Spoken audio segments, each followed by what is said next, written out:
é uma só carne. Olá, pessoal. Hoje eu vou falar sobre casamento. Sim, porque a palavra que eu usei aqui inicialmente significa casamento, ou seja, significa a união de um homem com uma mulher e de uma mulher com um homem. Isso se chama casamento. E essa união, ela tem que ser, como eu já disse aqui, uma só carne. Ou seja, é uma união indivisível. Nada consegue separar mais. Em tempo algum, isso pode acontecer. Então, o casamento tem que durar a vida inteira até que um deles morra. Ou o homem ou a mulher. Então, isso é o que se chama casamento. O casamento, assim, foi instituído pelo próprio Deus para ser assim, para ser algo que se conserve dessa forma. Nada e ninguém, em tempo algum, pode quebrar uma só carne. Então, é necessário hoje que as pessoas entendam isso, se conscientizem disso, porque hoje, no século XXI, o que mais existe por aí são divórcios, são casamentos desfeitos, são famílias desestabilizadas, desestruturadas, enfim, tudo por decorrência do fim ou da falência, como muitos dizem aí, do casamento. Que muitos dizem que o casamento é uma instituição falida. Mas por que chegou a esse ponto? É por causa das próprias pessoas que não entenderam o que significa de fato de verdade. A seriedade de um casamento hoje não é levado tão a sério assim. É algo como se fosse uma brincadeira, uma paixão momentânea. É um sentimento um sentimento instável. É nisso que se baseia o casamento hoje. Porque por qualquer motivo, por mais banal que seja, por mais ridículo que seja, as pessoas estão se separando assim, como se não fossem uma só carne. Tem muitas pessoas que não entendem isso. Mas hoje eu decidi falar sobre esse assunto para ver se alguém por aí tome tendência na vida. Compreenda isso. Porque não se pode mais deixar isso acontecer. É necessário que o casamento perdure por muitos e muitos anos. Até que a morte o separe, como diz quando alguém está se casando. Então, o casamento é assim que tem que ser. O homem tem que cuidar da mulher, a mulher do homem, sempre. Eles têm que estender a mão um para o outro. Eles têm que compreender um ao outro. Eles têm que ter diálogo um com o outro, compreensão, afeição. Tem que existir sinceridade entre um e outro. Então, é necessário entender essa questão, porque como eles dois agora são uma só carne, eles são indivisíveis. Eles têm que ter o mesmo modo de pensar, de falar e de agir. Tudo tem que estar em comum acordo entre eles. Isso é um casamento estabilizado, firme, inabalável. Nada pode destruir essa unidade no qual os dois se tornaram uma só carne. Então, as pessoas têm que entender isso. O amor entre eles é algo indestrutível. Porque é assim que é. Porque o amor é mais forte até do que a própria morte. Como diz Salomão, acho que é em Eclesiastes ou Provérbios, não sei acerto o texto, mas está escrito lá. Aliás, em Cantares, Cantares de Salomão. Acho que é lá que está escrito isso. Então, dá para se perceber que é necessário cultivar um casamento perfeito, exemplar, irrepreensível. Tanto o homem como a mulher tem que se esforçar diligentemente para que isso aconteça.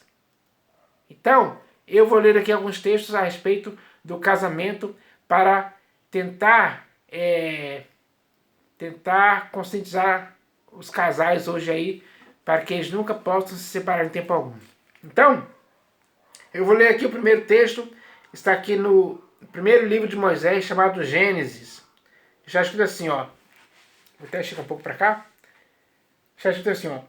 Por isso, deixa o homem pai e mãe e se une à sua mulher, tornando-se os dois uma só carne. Então, a união do casamento se constitui nisso, em que os dois se tornam uma só carne. Uma só carne é algo indivisível para sempre. Não tem motivo algum para separar. Nada consegue. Não dá para dividir isso mais. Agora os dois são unidos para sempre em uma só carne. Em um só modo de pensar, de falar e de agir. Tem que haver concordância entre um e outro. Então, é necessário entender isso. Casamento é algo que leva o homem a depender da mulher e a mulher a depender do homem. E os dois, em certos momentos, têm que ceder. Não podem ficar com dureza de coração. Ninguém pode tratar um ao outro com amargura. Não, isso é errado. Então, tem que haver amor, tem que haver compreensão, tem que haver estabilidade no casamento. Isso é algo próprio de quem se tornou uma só carne. Então, o próximo texto que eu vou ler aqui está no livro de Provérbios de Salomão, capítulo 18. Aqui, Provérbios de Salomão, capítulo 18, versículo 22.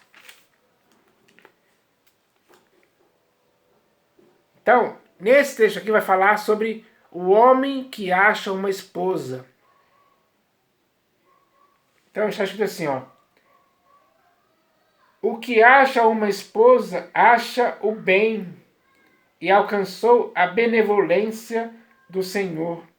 Então, quem hoje, no século XXI, acha uma esposa, acha o bem, porque achou aquela que se uniu a ele e se tornou uma só carne.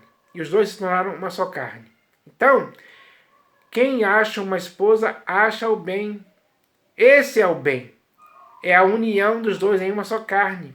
Como eu li no texto anterior de Gênesis, capítulo 2, versículo 24. Então, é necessário entender isso. O que acha uma esposa, acha o bem e alcançou a benevolência do Senhor. Então, isso é algo próprio da benevolência do próprio Deus. Ele instituiu isso. Isso tem que ser levado em consideração. As pessoas têm que entender isso. Não dá para ficar de brincadeira. Casamento não é brincadeira, é coisa séria. E tem que ser levado com seriedade. Então, é necessário que essa compreensão faça ambos, tanto o homem como a mulher, agirem de forma sensata, justa, piedosa no casamento. Tem que haver uma unidade, porque os dois agora são uma só carne. É uma unidade. Essa unidade é indivisível para sempre. Então, eu espero que as pessoas entendam isso. O que acha uma esposa, acha o bem e alcançou a benevolência do Senhor. Muitas pessoas hoje alcançaram essa benevolência do Senhor. Muitos homens, porque acharam uma esposa, acharam bem e tem que conviver com ela pelo resto da vida. Quando um morrer, quando o homem morrer ou a mulher morrer, aí sim chegou o fim do casamento. Mas enquanto os dois estiverem juntos em uma só carne, eles têm que conviver juntos sim. Essa é a melhor recompensa que pode existir no casamento. Então agora eu vou ler aqui um outro texto também que fala sobre casamento, está no livro do profeta Malaquias, capítulo 2. Deixa eu achar aqui. Malaquias, capítulo 2. Malaquias, capítulo 2, versículos 15 e 16. Achei aqui, ó. Nesse texto aqui também vai falar a respeito do casamento, para a melhor compreensão possível a respeito disso. Então diz assim, ó: não fez o Senhor um, mesmo que havendo nele um pouco de espírito, e porque somente um, ele buscava a descendência que prometera. Portanto, cuidai de vós mesmos, e ninguém seja infiel para com a mulher da sua mocidade. Então, é necessário um cuidado. E é necessário que ambos possam cuidar uns dos outros, para que assim ninguém seja infiel para com a mulher da sua mocidade. Ou seja, no casamento não pode existir infidelidade em tempo algum, nem da parte do homem, nem da parte da mulher. Não pode haver esse tipo de adultério, digamos assim. Então, é necessário entender isso hoje. Não fez o Senhor um, mesmo que, havendo nele um pouco de espírito, e por que somente um? Ele buscava a descendência que prometera. Portanto, cuidai de vós mesmos, e ninguém seja infiel para com a mulher da sua mocidade.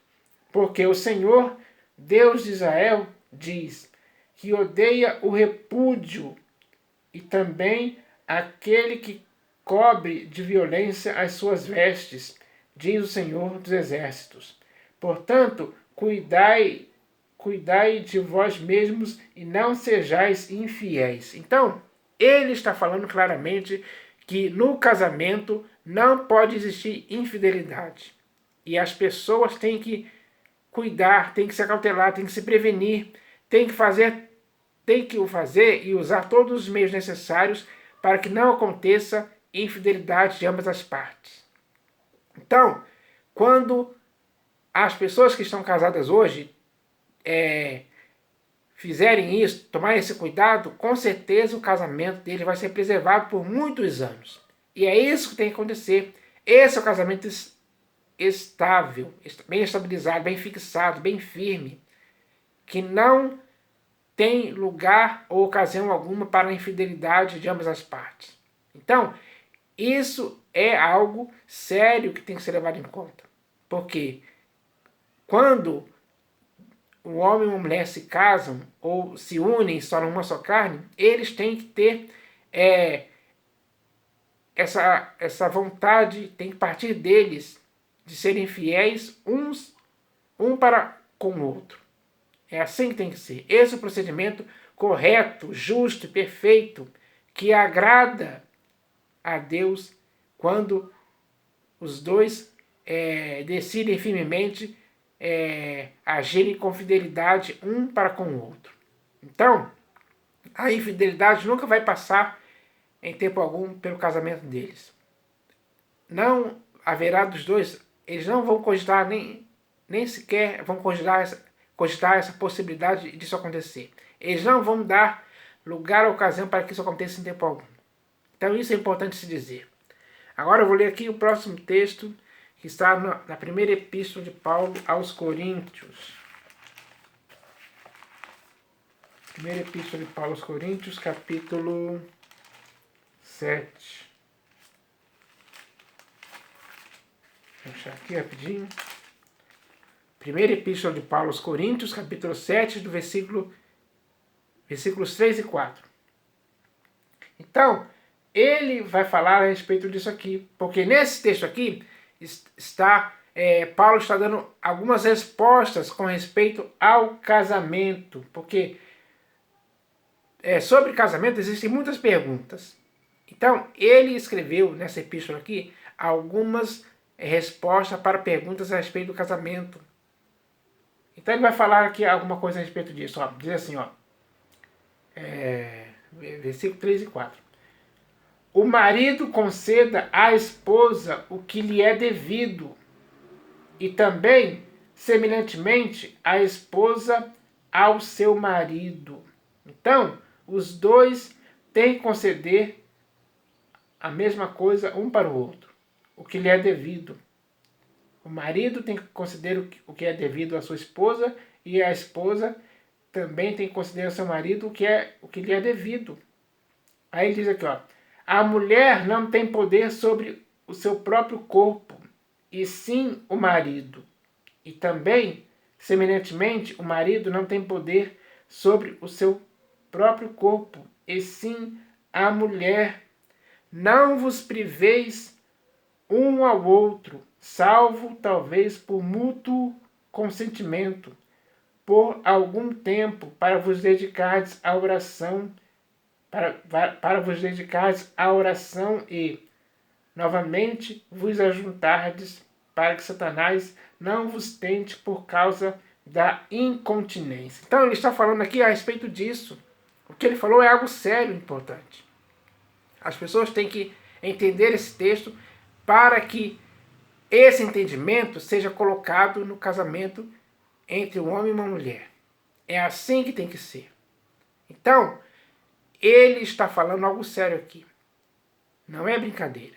Casamento, como eu já disse aqui, é algo sério. Quem não entende isso, quem não entendeu que o casamento é algo sério, ele está levando na brincadeira. Ele acha que é uma brincadeira, mas não é. Então, esse texto aqui é muito bem claro a respeito disso, a respeito desses assuntos, para que a estabilidade do casamento se mantenha seguindo essas práticas. Porque Satanás, ele tem tentado destruir o casamento de várias formas. Ele tem conseguido muitas vezes. Porque as pessoas dão brechas, dão espaço, dão lugar para que isso aconteça. Porque as atitudes de um homem e de uma mulher no casamento contribuem para que isso aconteça. Então, é melhor evitar esse tipo de coisa. É melhor evitar essas brechas, esses espaços, esses lugares que as pessoas dão para que Satanás possa se infiltrar de alguma forma no casamento e assim destruir o casamento que nunca deveria ser desfeito. Então, agora eu vou ler aqui o próximo texto, está na Epístola de Paulo aos Efésios, capítulo 5, versículo 33. Deixa eu aqui. Epístola de Paulo aos Efésios, capítulo 5, versículo 33. Então está escrito assim, ó. Não obstante, vós, cada um de per si, também ame a própria esposa, como a si mesmo, e a esposa respeite ao marido. Então, é necessário ter isso. É necessário que o homem ame a sua própria esposa e a esposa respeite o marido. Tem que haver isso, tem que haver amor de ambas as partes, respeito de ambas as partes, para que se possa constituir um casamento equilibrado nesses dois sentimentos, amor e respeito. Então, quando isso existe no casamento, e juntando com outros sentimentos, com outros valores, o casamento se perpetua. Assim, os filhos nunca sofrerão as consequências de um divórcio, de uma separação, por motivos banais.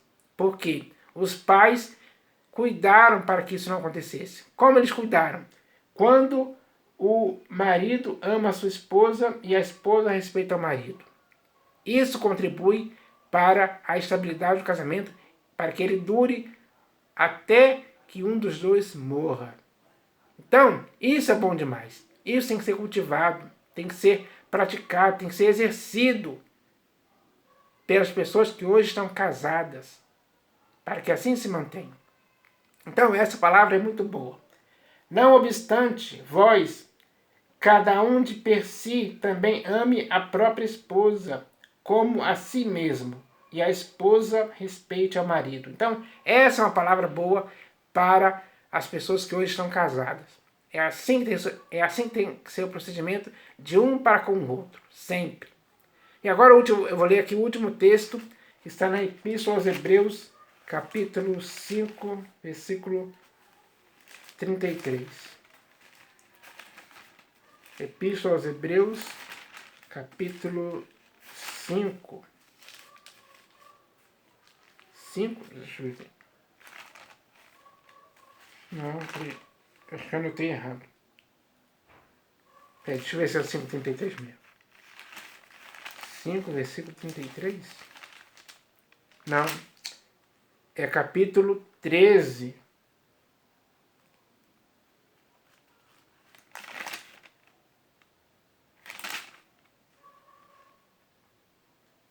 É capítulo... Peraí, deixa eu ver. É Hebreus capítulo 13, versículo...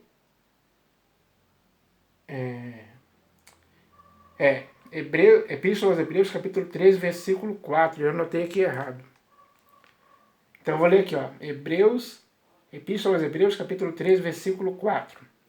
Porque no casamento existe uma cama de casal, onde o homem e a mulher que são casados dormem nessa mesma cama. Então, esse texto que vai falar a respeito disso, preste atenção.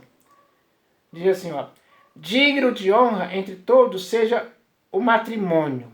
O matrimônio tem que ser digno de honra. Ou seja, tanto o homem como a mulher têm que honrar o casamento, a aliança, a união que os tornou uma só carne. Eles têm que tratar isso com honra, com honradez. Tanto um como o outro. Então, isso tem que acontecer de ambas as partes. Digno de honra entre todos seja o matrimônio, bem como o leito sem mácula. Então, o casal tem que honrar o leito em que eles dormem juntos, para que nesse leito não tenha nenhuma mácula produzida por um ou por outro. Não pode existir esse tipo de coisa. Os dois não podem macular a cama em que dormem juntos, representando que eles são uma só carne.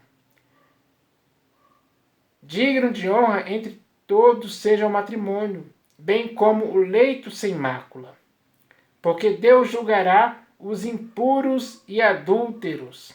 Então, pessoal, infelizmente, muitos casamentos hoje são desfeitos por causa de traições conjugais, por causa de amantes. Porque as pessoas que se casaram não trataram com honradez o matrimônio e nem mesmo o leito sem mácula. Eles macularam o leito com as traições conjugais. Isso é algo errado e que está destruindo muitos casamentos hoje em dia por aí. Então, é necessário que os casais hoje se purifiquem desse erro, retornem à sensatez, ou melhor, nem cogitem a possibilidade de cometer esse erro, de não honrar o leito conjugal e nem o matrimônio. Eles têm que tratar isso com honradez, porque como eu já disse aqui, casamento é coisa séria. E essa seriedade no casamento tem que partir de ambas as partes também. Digno de honra entre todos seja o matrimônio, bem como o leito sem mácula, porque Deus julgará os impuros e adúlteros. Então, o julgamento de Deus com justiça será contra os impuros e adúlteros. Então, dá para se ver claramente que o próprio Deus, ele julga essas pessoas que cometem esses erros. E isso, da parte dele, é algo justo, porque as pessoas cometeram a injustiça de não honrarem o matrimônio e nem mesmo o leito por causa da mácula que eles fizeram, com traições conjugais. Enfim. Então, dá para se perceber por esses textos que é necessário fazer isso. É necessário que aqueles que se tornaram uma só carne possam honrar o matrimônio e bem como o leito sem mácula também. Então os dois têm que fazer isso mesmo, para que assim o casamento deles possa continuar sem essa mácula, sem esse procedimento errado, que geralmente acaba em divórcio. Teve alguns casos aí que pessoas que que traíram um ao outro, mataram, foram mortos por causa disso. Então, isso é a consequência desse erro, de não se honrar o matrimônio e nem mesmo o leito sem mácula. Então, dá para se perceber que quando esse texto foi escrito para que os casais, o homem e a mulher casados, que são agora uma só carne, pudessem se conscientizar de não cometer esse erro, e sim acertar. Quando o casal acerta nesse ponto, eles vão continuar tendo um casamento que vai durar por muito tempo. E isso é bom. Porque quando o casamento não tem esse defeito, digamos assim, quando os dois honram o matrimônio e assim também o leito sem mácula, eles estão contribuindo para que o casamento deles continue saudável, estável e firme para sempre. Então, é isso que deve ser encorajado, estimulado, incentivado entre todas as pessoas que estão casadas hoje, cada vez mais. Então, esse foi o intuito de eu estar falando isso aqui. E eu espero que agora, aquelas pessoas que estão casadas hoje, no século XXI, elas comecem a pensar a respeito disso. Elas conversem uns com os outros, elas possam meditar nesses textos, porque foi para... tudo que foi lido aqui foi com o intuito de ajudar as pessoas que estão casadas hoje, para que elas possam entender a seriedade do casamento. Então é isso que eu queria falar aqui hoje. Essa mensagem é para os casais. Em nome do Senhor Jesus. Amém.